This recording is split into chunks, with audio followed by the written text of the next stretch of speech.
د یو خزي خاون کافر دی، د یو خزي خپلوان ټول کافران دي، خپل مسلمان ده، نو دیتا د کافرانو دا نسبت په ضرر نه ور کوي، دا به جنت ته شي. لکه د فرعون خزا مسلمان وا خاون کافرو، او د فرعون خزا به جنت ته شي. قوانینو پوښو کنه، دو قوانین دی اخر کې. یو قانون د الله چې ایمان در کې نوي که د پیغمبر خپل زوی ولې نه جنت ته ونه ځي، جهنم لباسي. پوښو په خپل والے نه کیږي، پس کیږي په ایمان او په عمل صالح. او که ایمان در کې وي د کافرانو ډله کې ولې نه، ټول د نګیر چاپیره کافران دي، چې ایمان در کې دی جنت ته بځي. د جنت نه دغه نسبت د کافر سره تا نه منع کوي، جنت ته د دخول نه قانون باندې پوښوي. یا ایها النبی دی صورت واقعا سوا، واقعا دا سوا چې پیغمبر علیه الصلاۃ والسلام به د مازیګر د مانځه نه رستو بیبیانو کرتلو سره پاره د حال احوال د خبر د پاره چې سکم خونه دي چې د لراوړم. نو پیغمبر علیه الصلاۃ والسلام به حضرت زینب چې د رسول الله صلی الله علیه وسلم بیبي وا هغه کار بډيري ساره دو، ولی حضرت زینب رضی الله تعالی عنها هغه به ور لشات ور کول، او د نبی علیہ السلام شات خوخو جمعې بیان کې می ویلو ک نبی علیہ السلام شهادت خوخو 13 جمعه کې بیان شو. نبی علیہ السلام شهادت خوخو، نبی علیہ السلام باغوی کر ډیری ساره دو.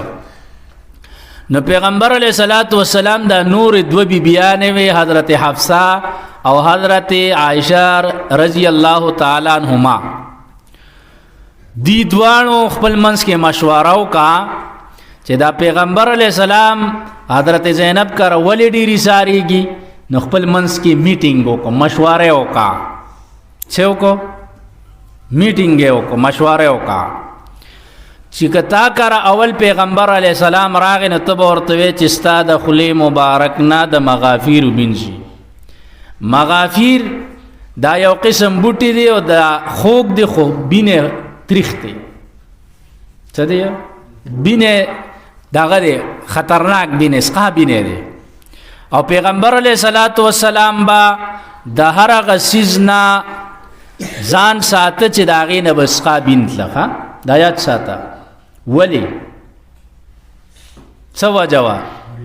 پرشتو سره د پیغمبر علیہ السلام خبرې وي، او پرشتي دا هغه سیز نه کرکه کوي کوم نه چې انسانان کوي، د سقا بین نه تم کرکه کوي هغه هم ته کوي. نو که د پیغمبر علیہ الصلوۃ والسلام علیاذ بالله د خلینا بینت لنو پرشتو ته تکلیف یې دینا، او جبرئیل علیہ السلام خو د وحی پته نه لګي چې کله راځي.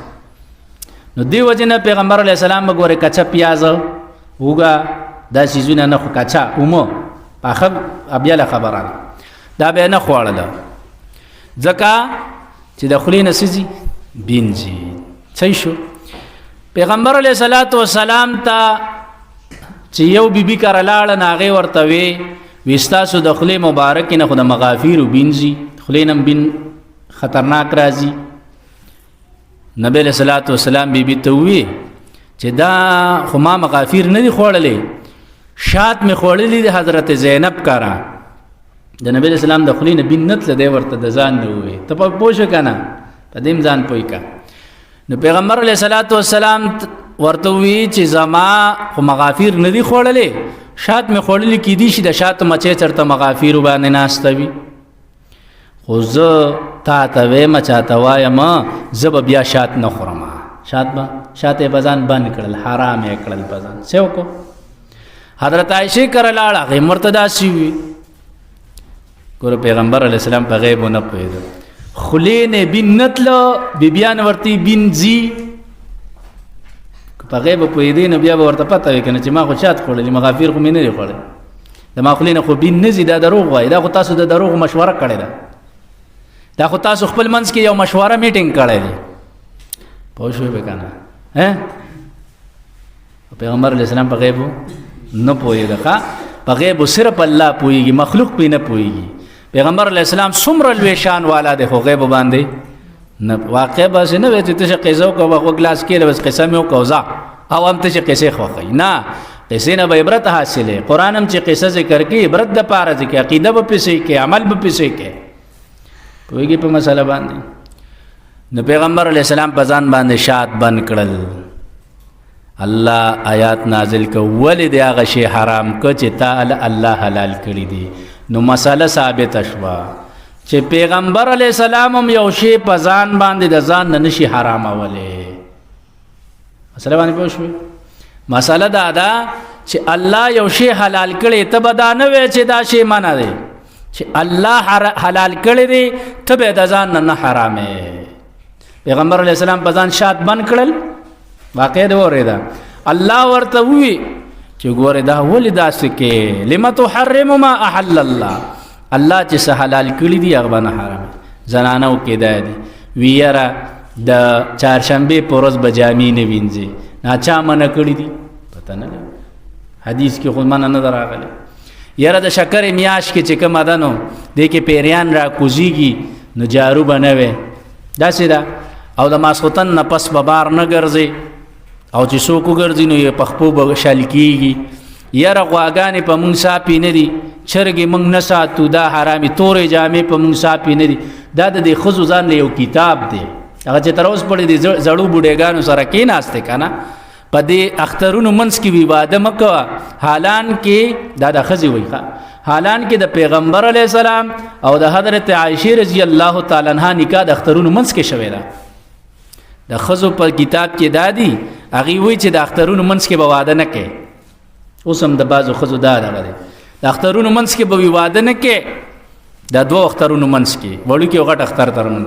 حالان کې د پیغمبر علیه السلام د حضرت عایشې سره نکاح د وړوکي اختر په میاشت کې شوې ده، د وړوکي اختر نه پس شوې ده. د اخترونو منځ کې شوه که نه شوه؟ مشکات جلد ثانی کې اول کې حدیث راځي. ته پوه شو پې که نه؟ داسې ډېرې قصې دي چې شریعت نه دي حرام کړی، ښځې په ځان باندې حراموي.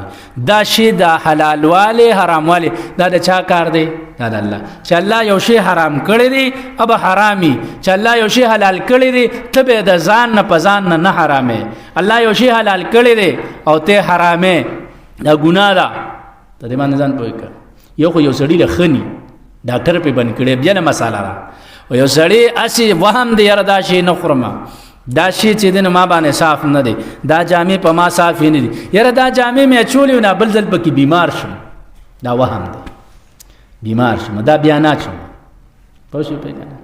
یا ایها النبی، اے نبی علیہ السلام، لم تحرموا، ولې ته حرامې ما هغه احل الله چې حلال کړي دی الله لکه ستا دپاره، تبتغي ته لټې مرضات ازواجکا، رضا د بیبیانو خپلو.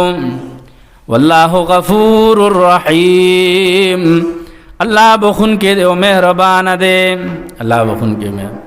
قد فرض الله، یقینا مقرر کړی دی الله لکم ستاسو دپاره، تحلت ایمانکم، خلاصول د قسمونو خپلو په کفارې ورکولو سره، چې د دې قسم کفاره ورکا. والله مولاکم، الله مددگار ستاسو دی، وهو العلیم الحکیم، او الله پوه دی او حکمتونو والا دی.